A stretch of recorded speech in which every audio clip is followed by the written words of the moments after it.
This week on the show. I actually got to the point where I just cocked the pistol. I was about to shoot myself. All I had to do was pull the trigger, and that's what If was about. It was a very life-changing moment for me. Right. And I look back, and this is probably 35 years ago that it happened, probably. And I realized, had I pulled the trigger, all this life I'd lived up to this moment would not have happened. Lisa Crawford. And when I made that decision to proceed, believe me, this happiness, I wanted to go up on the mountaintop and just shout out, "Hey, I'm Polly B," you know? Actor, writer, director, producer. It was a lot of the Oscar films from those days. I mean, people from Charlie Chaplin with Gone in the Wind and all these old classics. Right. And I used to look at those things and dream about it. I said, you know, one day I want to get to America. I want to become a filmmaker, you know, and that's where the passion dreamed. And I remember when I was about 12, I just grabbed a camera and I made my first film. Not a great film. Her show Pink is In is now streaming on Bell Fibe TV1. When we wrapped, I went up to Caroline and I said, you know what? We have to do a prison comedy. I said, there is Orange is the New Black and Wordsworth from Australia, but they're all dramas. I said, we should do comedy. So I had this idea and I said, it must be a poorly run prison, privately run prisons that this warden has to think of these creative ways to stay afloat. And Kim at the moment, and Bell was on the phone. I said, I have to take this. He said, we would like to go forward with your show. And I said, oh my God. Let's talk to Lisa Crawford on the Very Creative Podcast.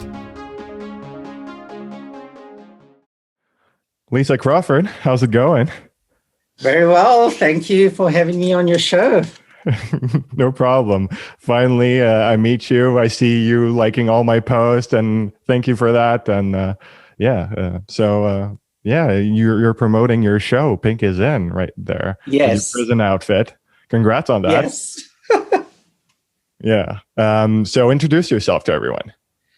Well, I'm Lisa Crawford. I'm from Hamilton, Ontario. I am a filmmaker. I actually started, I've got into the business very late in life. Yeah. It was a childhood dream of mine. And then when my son grew up and left home, and I said, you know what?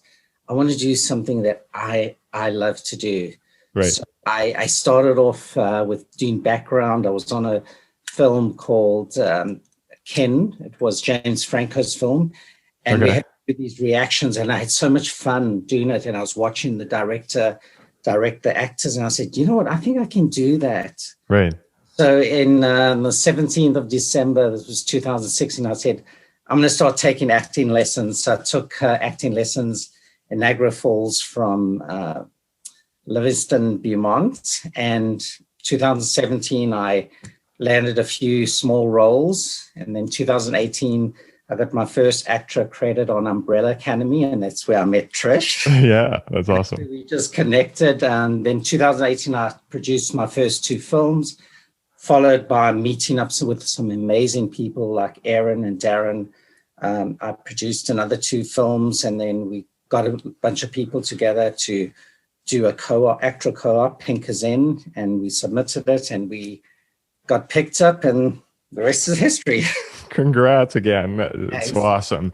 I'm so happy I get to talk to you, because you have my dream job, honestly, creating a show, and I think it greenlit is really awesome. You know, it's not many shows get greenlit, and that's great. So talk a bit about you grew up in South Africa, right?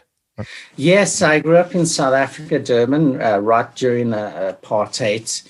And it was a very, very conservative country back then. And I never agreed with the policies there in South Africa. So I remember I used to drive past the airport in Johannesburg at the airport, and I'd look at these international planes, and I said, one of these days I'm going to jump on that plane and I'm going to be leaving Africa. And Eventually I did. Yeah, well, you did it. So growing up there, and did you always have that creative side of you in there or boiling in there? There was a book when I was a kid. My father had this book, and I can actually show it with this background if it's going to show.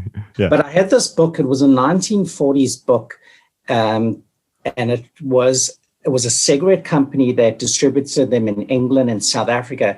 And you had to collect these cards and put the pictures in them. And it was a lot of the Oscar films from those days. I mean, people from Charlie Chaplin with Gone the Wind and all these old classics. Right. And I used to look at those things and dream about it. I said, one day I want to get to America. I want to become a filmmaker, and that's where the passion dreamed. And I remember when I was about 12, I just grabbed a camera because my father had one of those 8mm camera. Yeah. It didn't even have batteries back then. You had to wind it up. Yeah. And I made my first film. Not a great film at all. But I always had the passion for that. And, as people grow up, they end up in other careers. I ended up in the casino business. And oh, wow. Yeah. It was really nice finally coming to realize my dream in filmmaking. And this is, I remember I was actually doing background on a show, Designated Survivor, and they were using my car, and I was in it. And I was sitting there, and it just hit me. I said, wow, my dream is actually happening. I didn't get to America, but I got to somewhere even better. I came to Canada, which is the same, living standards as the United States without all the problems. And here I was on the set, just watching this movie magic take place. So it was really so surreal that day. And then just when it hit me. Yeah. How was that working in the casino business? Were you enjoying that? I actually loved it. I think I did an apprenticeship with Otis Elevators. And I remember the very first day I started, I saw this old man in his 60s. He was posting retirements in the overall and with the toolbox. I said, that is not going to be me. So as soon as I qualified, I heard about the casino business and I got into the casino business, and I loved it because it was entertainment. Right. So I actually, from there, I ended up living in Curacao in the Caribbean. I started as a technician there, and I worked my way up. Eventually, I was running 5 casinos, slot operations. So I was there for about 20 years before I actually immigrated to Canada. Yeah. Wow. You've got quite a journey. It's really impressive. So many of us, like young people, want to do, like, for me, I speak for myself. I want to create a show, and I want to write, but it feels like it's so much more easier once you've lived a lot of life, and it seems like you did, right? It does help, having because I've traveled Europe. I went to Israel. I've been to South America, Central America. So I have traveled. So it does help me understanding different cultures around the world, and it teaches you to accept people for who they are and what they are. And but I would say not necessarily. If you have a dream, the biggest advice I can give to anybody is I say, have 2 Ps, and it's perseverance and passion. I say passion comes first and then perseverance. If you have a goal and you have a dream, fight on, push on it. The day you give up on your dream is the day your dream dies. Right. Wow. That's powerful. I think it's no matter what age you are, you do have to, you get faced with so many obstacles, but don't let it put you down. Yeah, it's not easy. I was reading a book, and they said they were touching on how many doors get shut in their face, or how many times they get a no before they yes. So I always try and turn things into a positive way. And the way they say, the more no's you get, the closer you get into a yes. Because people say, you'll get maybe 20 no's to 1 yes, it means you are going to get that yes. So just keep going. Yeah. So what was that like to finally, because you've talked a little bit about being a background and seeing other people direct and do other things in the film industry, but what was that like finally stepping into those shoes and just doing it? Well, talk a bit about the first project you did as a creator, as a director, and what was that like? I was, I started, as I said, doing a bit of background. 2017, I started getting quite a few roles, and I was just taking whichever roles. I helped out students, did quite a bit of work and not getting paid, but I knew it was a growing, something you have to grow. And I had a really great acting coach, Livingston. So I was actually on a set in 2018, and I met another woman who happened to be South African, and she made a lot of horror films, Deborah, and she's really done well as a filmmaker. And I said, I want to make a film. And she says, you know what, just do it. And she showed me that she made her first film with just a regular a little small digital camera. So I said, I'm going to do it. So my very first film, I did it with her. It was called What If? And it was a subject I'm very passionate about. I did a suicide prevention and awareness called What If? It was, and we filmed that. It was just a matter of 2 days. We filmed that. I submitted it to film festivals, and that's what I strongly recommend if somebody wants to get into, is submit your films, because it's a way of getting recognition. So that film, I had about 6 acceptances. And then in the same year, I worked on Death Game, which to me was my biggest learning thing. Was a friend of mine, Teresa Jacobs, wrote this script, and was actually based on one of her novels, Death. And so she wrote the script for me. So I thought, okay, I'm just going to grab a few friends and just make the film. But I ended up connecting with a lot of students, and we did it as a collaboration. I financed the film. I think the film cost me about $1,500 to make. But I had such good, passionate people around me, and they wanted the experience. And I met this woman, Natasha Kennedy. What a great woman to work with. And we're hoping we're going to work again together soon. And she helped, and we created Death Game. And it was such a really good learning experience for me. And I learned so much from the students. But one of the things I took, and I would say this to any filmmaker out there, it's advice comes from my acting coach: dare to be different. And I said, when I come to produce my films, I don't want to just do a regular play it safe film. I want to do something out of the box, to be different, dare to be different, do something different. So I did that with Death Game, especially the end credits. I had a different way where, because Death Game dealt with a demon who's summoned through a game, I actually had the end credits done with a phone with swiping the end credits. And I got that done for really a good price from a website called Fiverr.com, which is spelled like 5 with an extra R. I know it. Yeah. Yeah. And I mean, you can get these people all over the world, and you can get some really creative things done for, I think I paid about like $100 Canadian to get this done.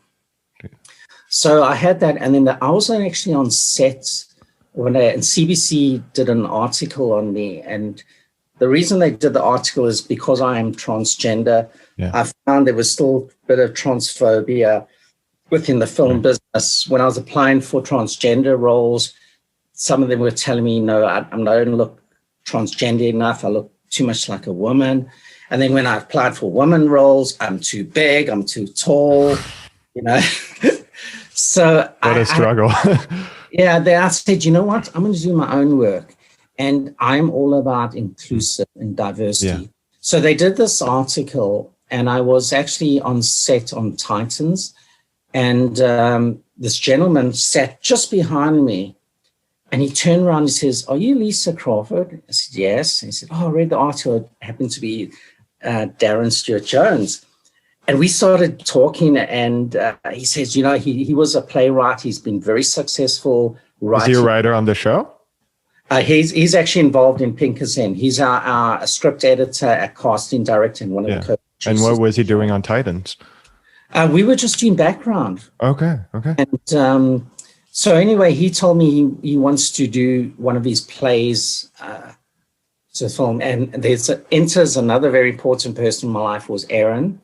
Right. Aaron is Israeli. He's a director, and we really connected. I volunteered for a project for him years ago, and we stayed in contact.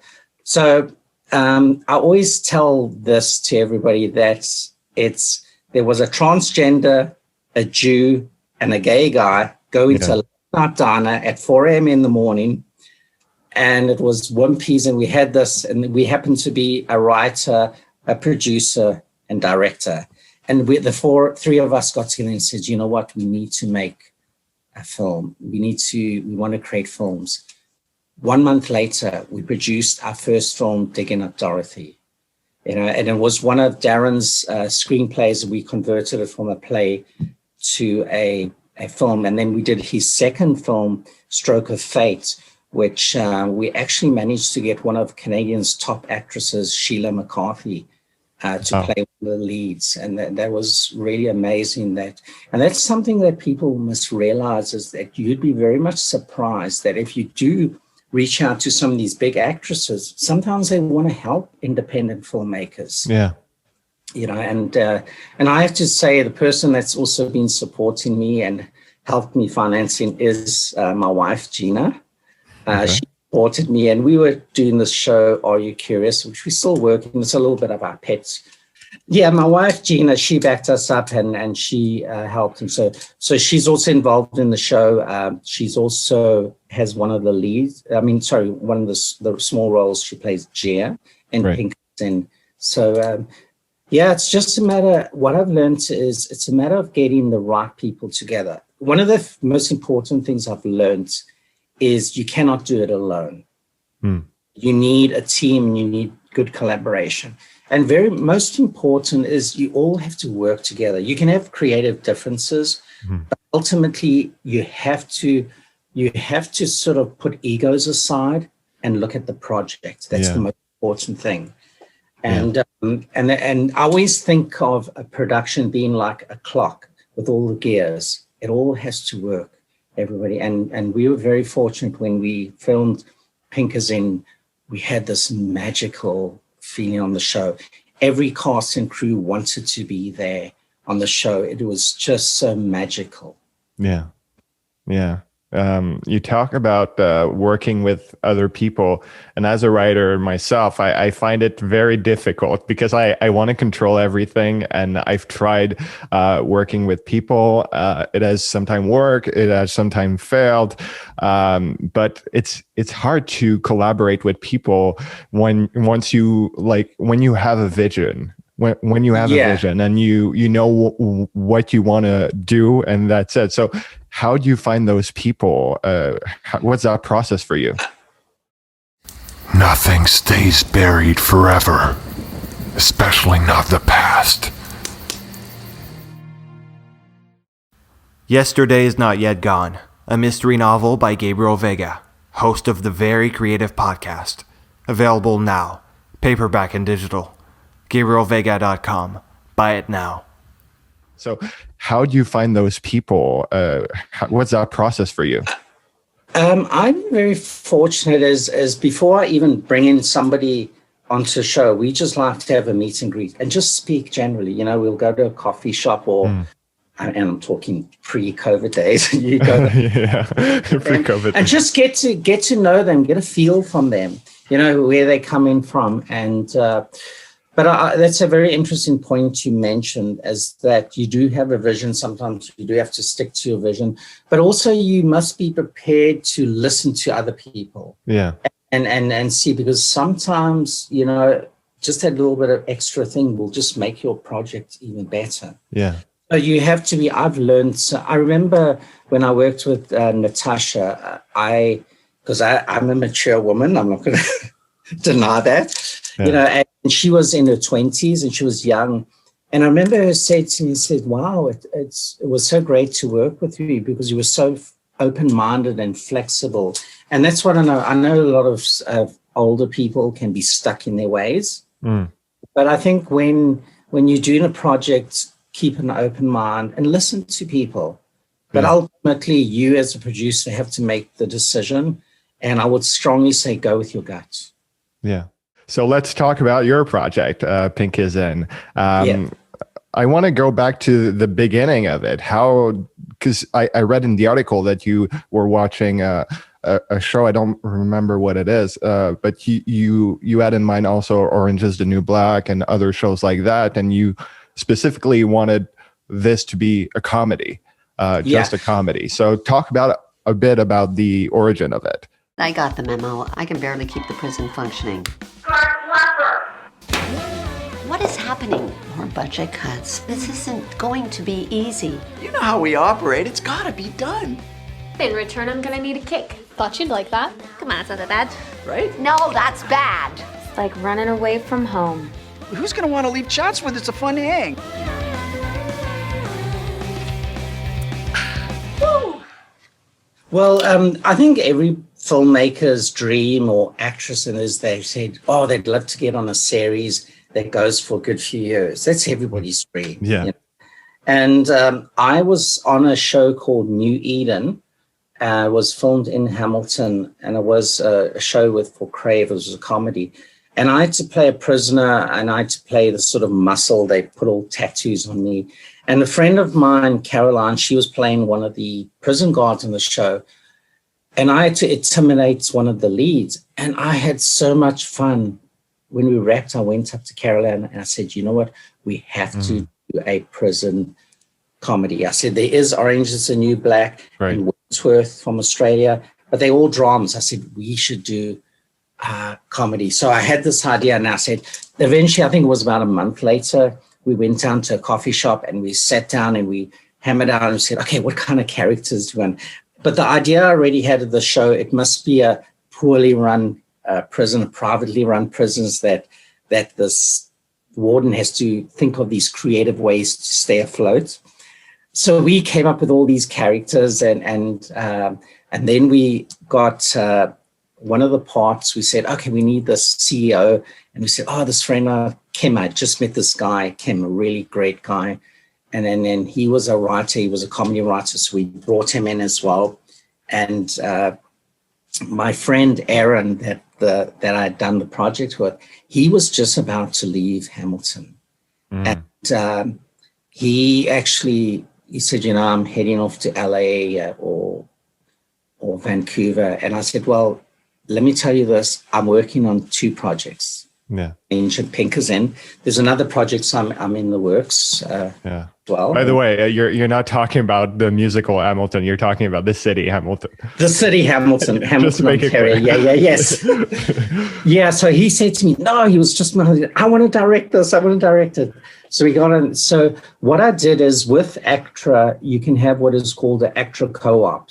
So I worked with all these fabulous people on set, and everybody had the dream. So I said, you know, let's put together a teaser of the show. And we got these people, great bunch of people. There's just too many names to mention everybody. Yeah. We came together and we had this woman who was going to play the warden, and she couldn't get time off work to come in. So I had just recently met Darren, and I knew he was from the theater, and I called him up and I said, you know, we need a warden for this. I explained the road. Within 15 minutes, he had connected Ellie Ray Hennessy with us, a renowned Canadian actress and voiceover. She does My Little Pony.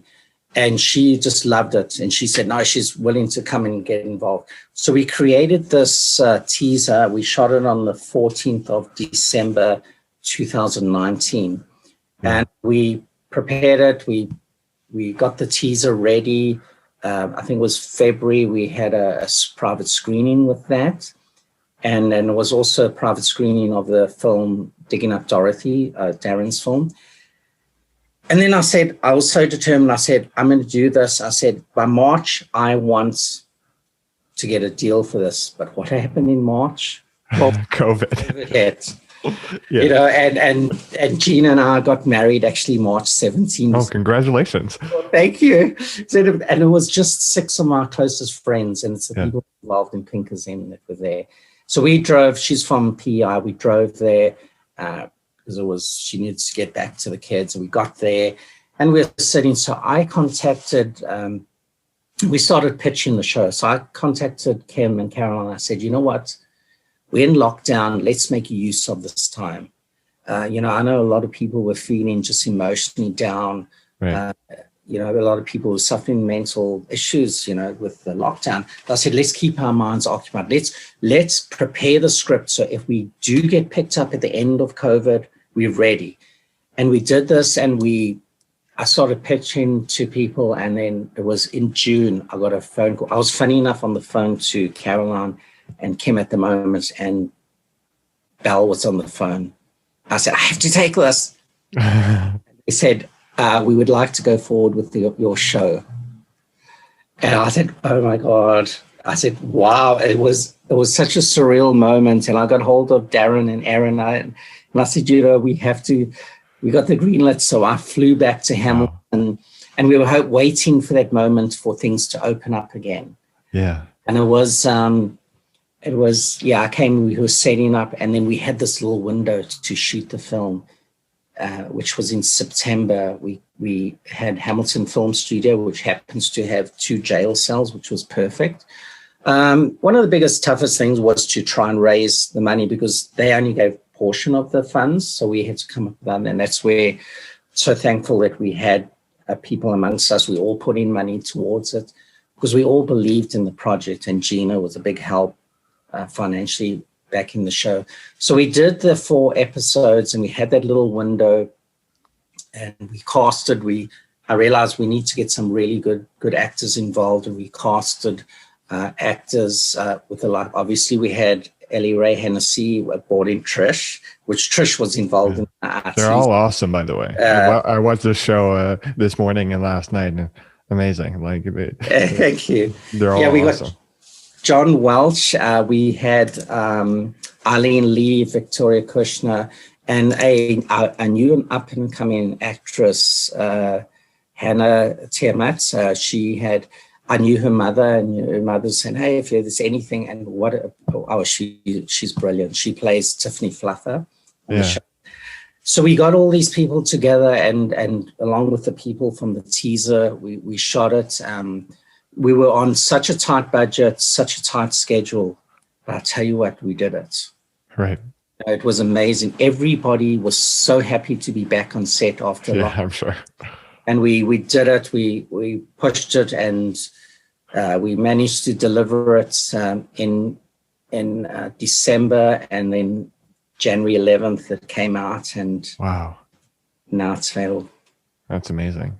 So talk a bit about you mentioned a little bit about the COVID officer and the shooting during COVID, describe a little bit for people. What is it like shooting during COVID? You know, we were still in the early stages, so it was a bit of uncharted waters. Because of COVID, we couldn't have rehearsals, so we had to just rely on people bringing their A game, and I have to say they all did. We had to get a COVID officer that had to be at the door. We had to have a questionnaire. We had to come up with our own sort of protocol. Luckily, we brought on Rebecca Heron as our executive producer as well. That she's been a really great help. And her and Trish were actually shooting a show up north, and they went through so she was able to share their documentation, and so we adjusted accordingly. So we had to get all our PPE equipment. We had the COVID officer that does the check. Everybody's temperature was checked every day. We really had to play it safe. We had to social distance. People had to wear the masks and screen. We had to have a very skeleton crew. Yeah. With COVID, I think then you couldn't have more than 50 people on set. Right. And what was remarkable about our show, even though it was a very small budget, we had 26 cast members on the show. So we did have a lot of people, and there was a day when that's a lot. Everybody there plus a crew. So we really had to work on it tight. But you know what? We got through it. Yeah. You know, and one of my biggest worries during that is, we're going to get shut down and we're going to get cut off. And we did what you referred to as block shooting. We didn't do by episode. So I was really worried, and it's like we had so many days to shoot in the studio, and then the rest of the days I said, let's just get to finish the studio days. Yeah. At least we can piece together at least episode 1. But you know what? We managed to pull it off. We got it all done. We had such a great editor, Kat Senior. She's worked with from MTV. What a brilliant editor, you know, and just what she brought to the show, which was so, so valuable. I mean, she chose the music. Right. And now we finally getting some really great reviews, and it's great to see it happen. It's fulfilling, right? It's yes, it must be the greatest feeling. Yeah. Oh yeah. Yeah, so nothing happened with COVID. You were all good. It was a miracle. It was good. You know, we had a few scares here and there, and there was thing. You know, you had to be so cautious. If somebody's relative had a temperature, we had to just please don't come to set. We just didn't want to take any chances. Right. So, but you know what? We all got through it. Nobody had COVID. We got it done. But like they say, with production, especially in Ontario, the productions are one of the leaders in the way they control, because now on set you have to do a COVID test before you get onto set. Right. So the film industry is actually leading the way in protocol, COVID protocol. Yeah. So also you were acting in your show. What was that like? Acting in your own material? Was it fulfilling? Was it scary at times because it was you? And was it all of that? Talk about it. Yeah, I have a small role. I play Nezarenko, who is actually Top Dog's muscle. She's Russian, right? She's Russian, yeah. Yeah, that's great. I remember Kim wrote out this idea, and he put in a few names and character, and I liked the way he mentioned Nezarenko, Russian. I said, because I was actually playing a Russian. There was no lines in it, but I actually played a Russian woman on Umbrella Academy. Yeah, that's what was one of my questions. Yeah, so I thought, I would play around. So I would think of one of the women that stood out to me with a Russian accent was actually from Orange is the New Black, is Red. She's the one that runs the kitchen, and that's how I used to listen to her, try and pick up her accents. I protect Nikki, you know. I started playing with that. Yeah. And when I said, Kim, this is the one. I'll do this. So we used that, and it was a little bit difficult because being the producer, there was so many things going on set. Because as a producer, as like Kim says, you know, one of your jobs is putting out all the fires. Right. Whenever you have a problem, you have to be onto it, sort out and work at it. And then it was like, okay, Lisa, your scene's on. I thought, I better get my lines ready, you know. Yeah. So it was putting this jumpsuit on and set and do the things. So luckily, it's not a big role. In the show, but yeah, it was a little bit tricky at times because you being the producer, and now all of a sudden you have to get into that mindset of performing, and it was like tough because sometimes you got little problems that you're dealing with, and it's in your head, and you have to try and remove those thoughts from your head and just focus on the scene. Yeah. But you know, we did it. But it is. I mean, I've always said to them that you know, my focus is in producing, and if my role gets diminished or we need to bring somebody, I'm really open to that. But also when you're on screen, it's kind of it's you that they see. You know, it's something that you have really, even if your scene are short, you have to focus your energy into that to make it great. You know. Yeah, you know, and that's the interesting with and that's what I love about film. Yeah. Compared to, because you have the stage actors and I never went. I was invited to audition for a stage play, and I don't know if I'd like that, having to do the same every day. But I spoke to actors from theatre, and they say they feed off the audience. Yeah. But what I like about film is you get to shoot. If you make a mistake, you can redo it. But once it's captured, it lives on forever. Yeah. So there'll become a day when we all dead and gone. But you know what? That show will still be out there. Right. And once you get all the actors on set, was the chemistry instantaneous? Because it's really like you see all of them on screen and you're like, oh, this is a really great group of people and they all match. And it's so how was that like? Oh, that was so magical. We even felt it when we got the teaser. We shot the teaser and everybody was commenting, there's something about Pinkerton. They felt it. Yeah. I remember with Ellie, and I was so thankful that she got the time to come out. And one of the best, I mean, we couldn't have asked for a better person to play the warden. And I remember hugging her goodbye, and she said to me, Lisa, I got a feeling this is going to go somewhere. And I had the chills, And even like Trish was saying, she feels it. Everybody was feeling it. So when it came to set, that magic feeling it was there. And as I said, from the cast and crew, everybody wanted to be involved. Everybody that was there wanted to be there. And it was just a magical moment. And what I always say to them, as I said, we are a family. I always say to them, and I said this in Def Game, I said, this is not my show. This is our show.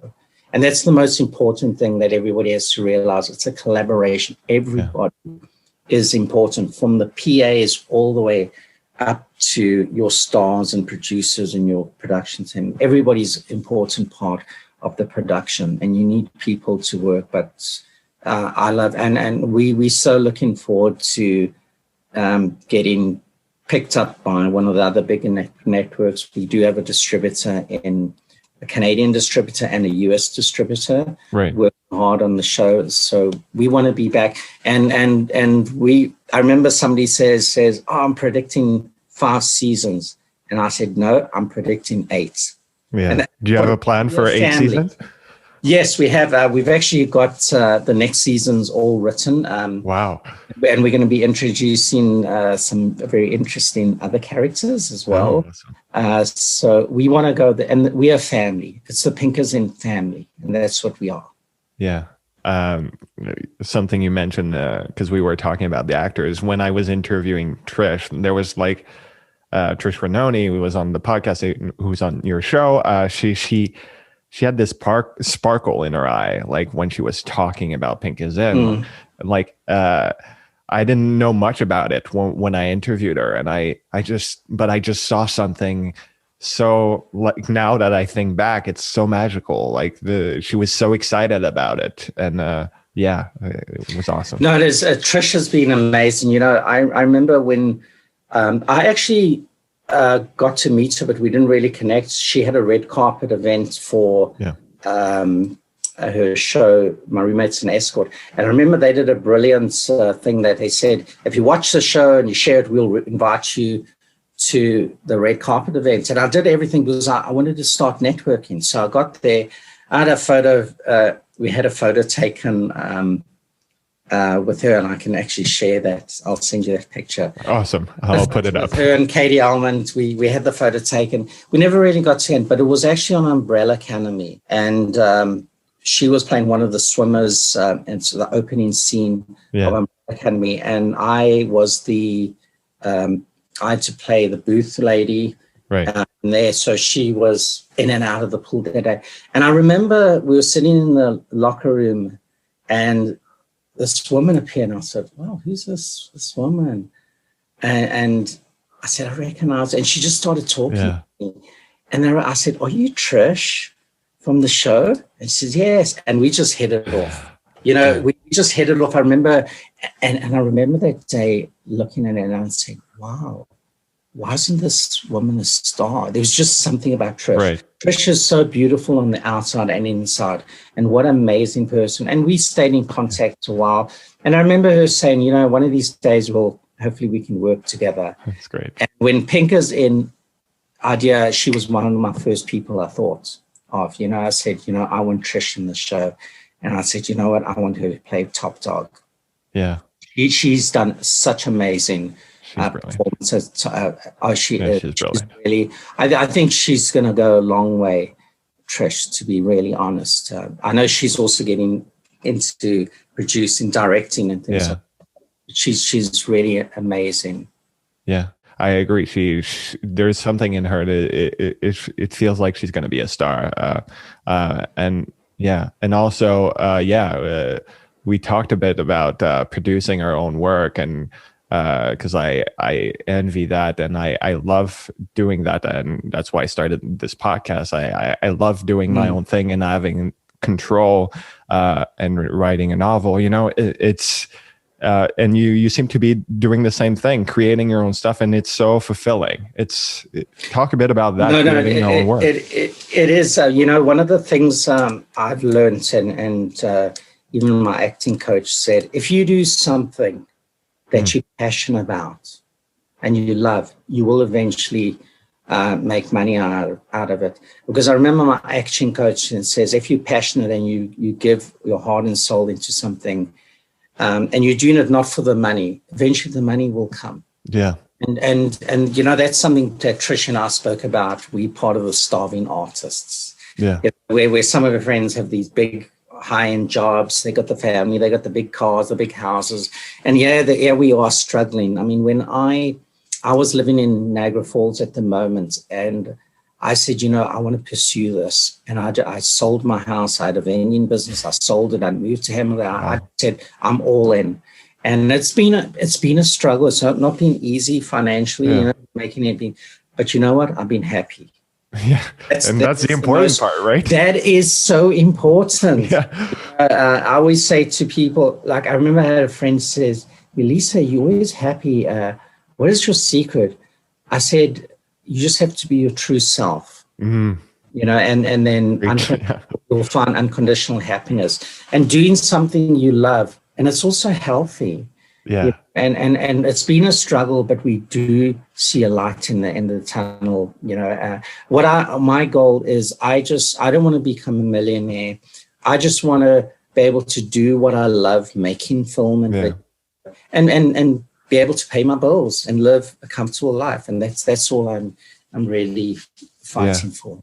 Yeah, it's hard sometimes. I speak for myself because I consider myself really happy because I'm doing what I love to do, and I only want to do that because I've tried the other stuff and I wasn't happy. But it's the money gets into your head sometimes, and you're like, yeah, I don't want to be rich, but it's you want to be able to do everything you want to do. But you have to remember also, are you happy right now? And I am. Yeah, and unfortunately, you do have to pay your bills. Yeah, exactly.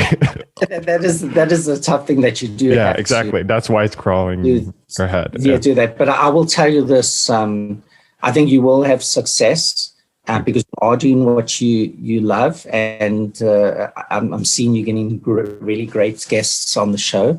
Yeah. So I think you will grow, and I'm wishing you all the best, and hopefully when you really one of the big podcasters. Hopefully you remember us and invite us back on the show. I know, I will remember you. More than remember you. You're great.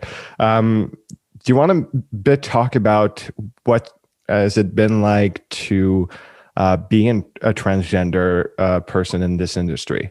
What's the biggest misconception? Would you like people or the industry to change about it? What is it? Nothing stays buried forever, especially not the past. Yesterday is Not Yet Gone, a mystery novel by Gabriel Veiga, host of the Very Creative Podcast. Available now, paperback and digital. GabrielVeiga.com. Buy it now. Yeah, what I've found is, Hollywood, I'd listen to the Oscars and you'd hear these big stars get on stage and they'd say, oh, there has to be inclusivity, this and that. And I'd look at them and I'd say, there's still not inclusivity. I've been on set, I've come across some really transphobic people. And as I said, in my instance, when they did want a transgender person, they looked at me and said, oh, you look just too much like a woman. And then female roles, I was denied them because I'm transgender. And that's why I decided to do some of my own work. And, one of the things we're proud about our company is we go on the slogan, creativity through diversity. We like to include all people.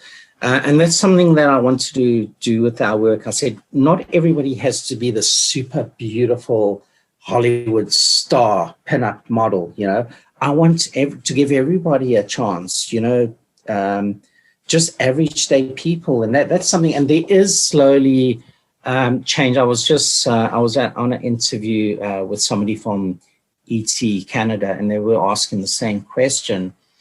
Yeah. And we're just discussing that there is, I have to say, in probably the last year, there's really been a change to start to there are more and more roles for transgender people coming and non-binary.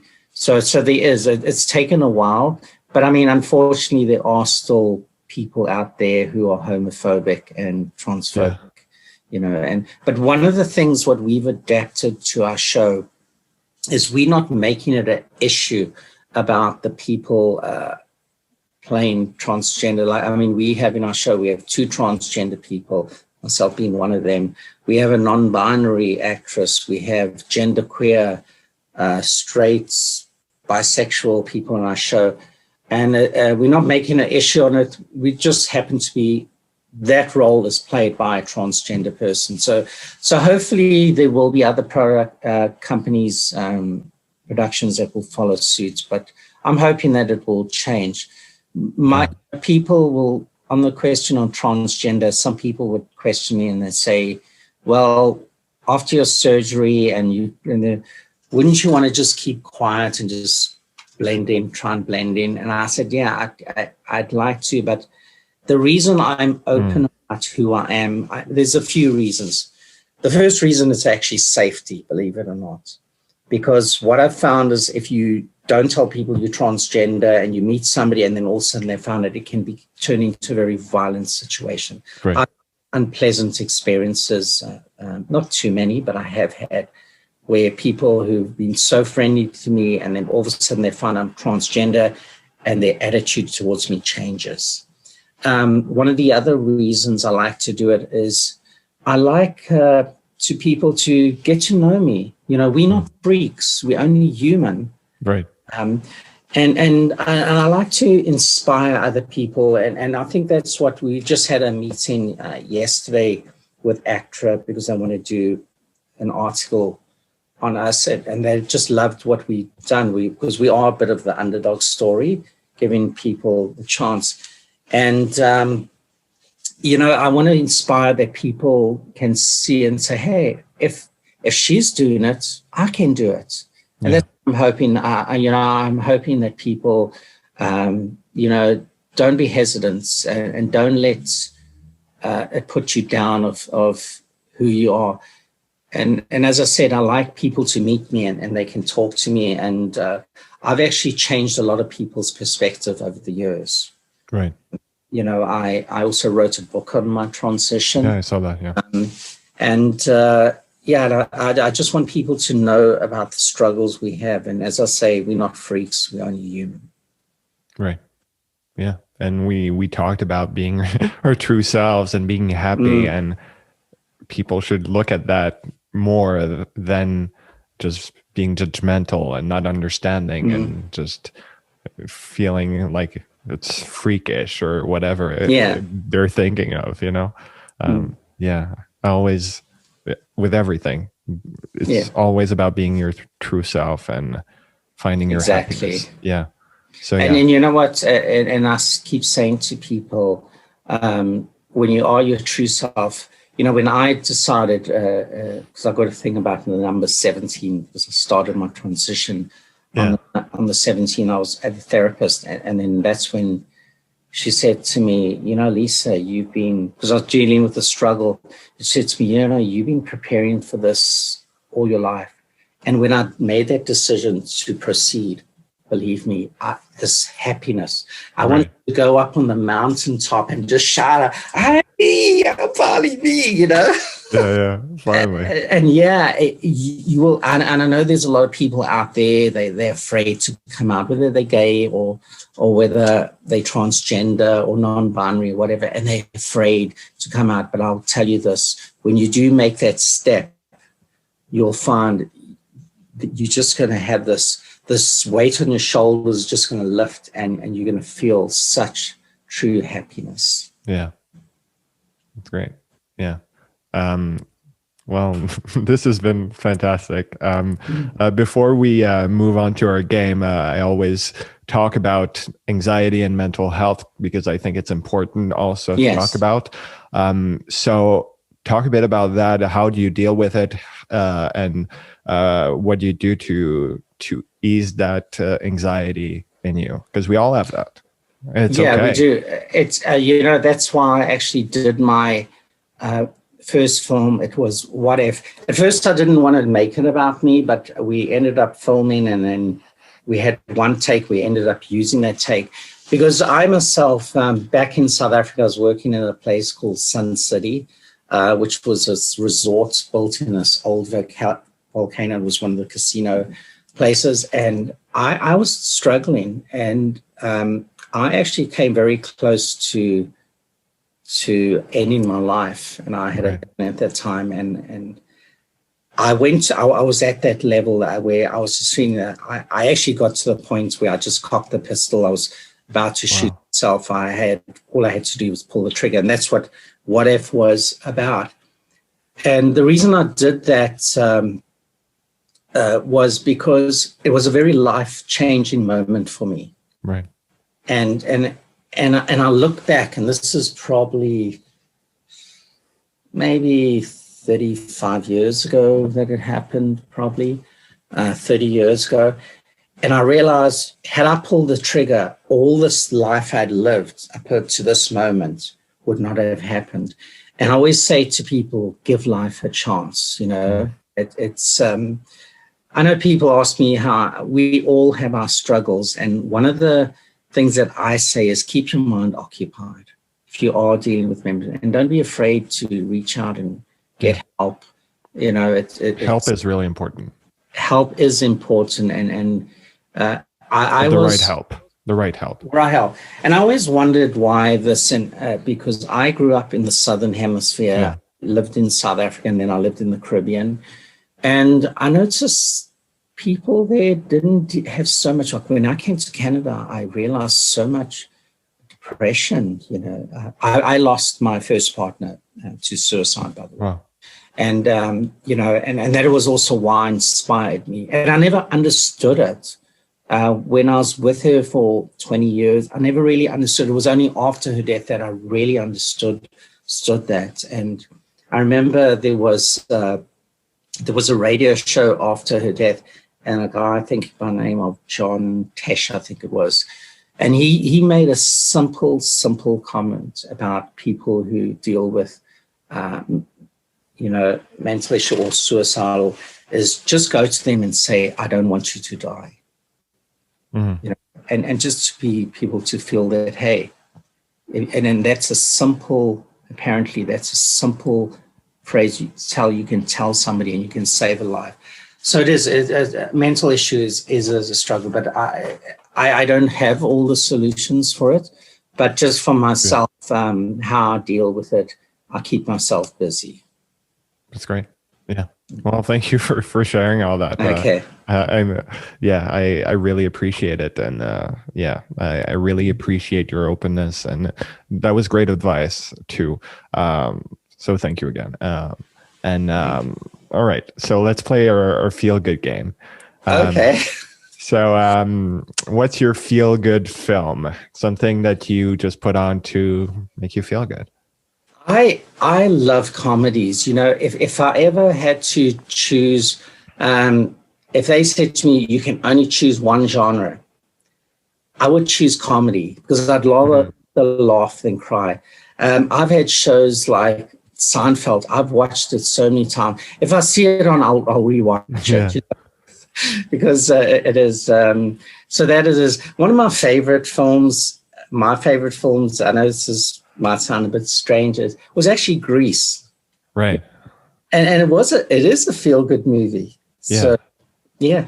Why? What does it do for you when you watch it? I always question myself about that.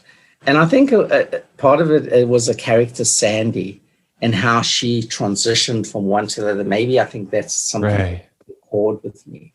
And I remember I watched, I think it's the film I've watched, I probably watched it about between 20 and 30 times. Right. I almost know great film. the words of the song. I remember I used to, I can't remember if karaoke had came out then, but I remember I would record myself singing with Sandy. Yeah. Oh, yeah. That's great. No, I love that film. I just found out, I didn't know this because I've watched it so many times. My mom showed it to me when I was young, and she was, she loved that film. And I just found out from my best friend that apparently John Travolta and Olivia Newton-John died in the beginning, and that's that's a whole dream sequence of. Oh, yeah, interesting. Yeah, apparently that's the thing. Yeah, you didn't know that? No, I didn't know that. Yeah. Oh, yeah. Well, so you said Seinfeld for your TV show, feel good TV show? I would say Seinfeld. I have many. You know, I would definitely say that The Office is another one that I can really watch and laugh about that as well. Yeah, and you know there are some really great comedies out there. There's Baroness von Sketch. Right. There's Schitt's Creek. There's so many good comedy. And actually another one is Schitt's Creek, Working Moms. I loved that because they were also starting to push the boundaries a bit. That's also a great show. Yeah, great. What's your feel-good song? Feel-good song. I like a variety of song. It's very. I love. I just out of head maybe Imagine, by John Lennon. John Lennon, you know, that could be one of them. That's good. So I do love my sort of rock music, but I would say but I'm also a sucker for love songs. Yeah. What kind of rock are we talking? Name some songs. Or artists. Like artists like Journey. Oh, amazing. Yeah. I work with Bob Dylan, Queen. I was very fortunate to see Queen right when they were actually performing at Sun at the time when I started working. So it's them. Oh, that's great. Yeah, it's all great. I love all of those. Well, is there anything you want to plug beside Pink as End that we? Where can people watch it? And is there anything else you want to plug? It's available now on Bell Fibe TV1, which they have exclusivity for 30 days. Right. We're really hoping that one of the other networks are going to pick up the show and also back us for season 2. So everybody is so positive about the show that they feel it is going to go somewhere. So we're just going to see where we're going to end up with the show. And I'm very confident we will. And you know, we proudly are a Canadian show. Yeah. Is that important for you? Yes, I think it is because, you know, I remember when I came to Canada, some people say, "Oh, I don't watch Canadian TV. I only watch American." But if you look at a lot of our top comedians in Canada, they all went to the States. Right.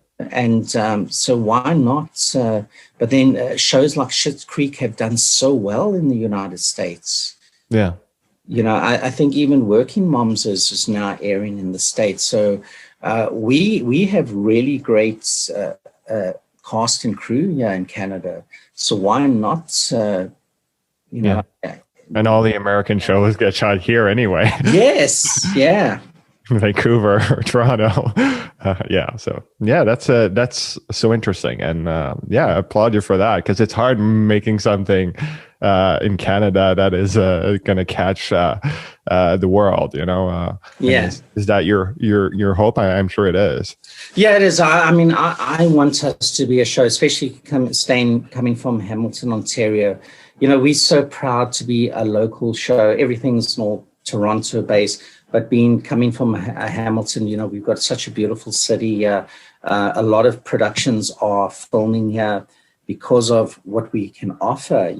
We have places that can resemble the United States. We're very good for time period piece, films like murder mysteries. So Hamilton offers such great. And when we did Pink Is In, we had a lot of good local support. We had about 15 different local companies that actually supported us and sponsored us. Wow. Well, people can watch Pink Is In on Bell Fibe. Yes, Bell Fibe TV1, yeah. What? Yeah. And hopefully next month it might be on another broadcaster. Yeah. So because the reason I don't have Bell Fibe TV, but I asked my uncle if I could have his login, and so I I'm if so you can do that, do it, because it's a fantastic show. And Pink Is In. Lisa. Well, thank you. I'm so happy you got a chance to see it, and I'm just hoping more people get a chance to see it. It is a really wacky comedy, a little bit of a throwback from the 70s, 80s style comedy, but it's different, It's awesome. Well, I hope we talk soon again, and thank you so much for coming on my podcast. And that's it. Well, thank you for having me. Thank you so much. Have a great day. Bye. Bye. You've been listening to The Very Creative Podcast with Gabriel Veiga. To find out more, go to gabrielveiga.com/podcast or find us on social media at The Very Creative Podcast. You can also watch the podcast on YouTube. Just search for The Very Creative Podcast and subscribe.